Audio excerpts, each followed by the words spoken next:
ॐ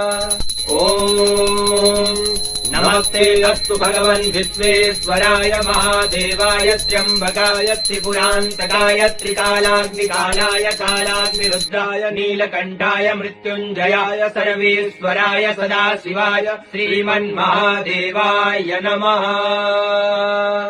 ॐ नमस्ते अस्तु भगवन् विश्वेश्वराय महादेवाय त्र्यम्बकाय त्रिपुरान्तकाय त्रिकालाग्निकालाय कालाग्निरुद्राय नीलकण्ठाय मृत्युञ्जयाय सर्वेश्वराय सदाशिवाय श्रीमन्महादेवाय नमः।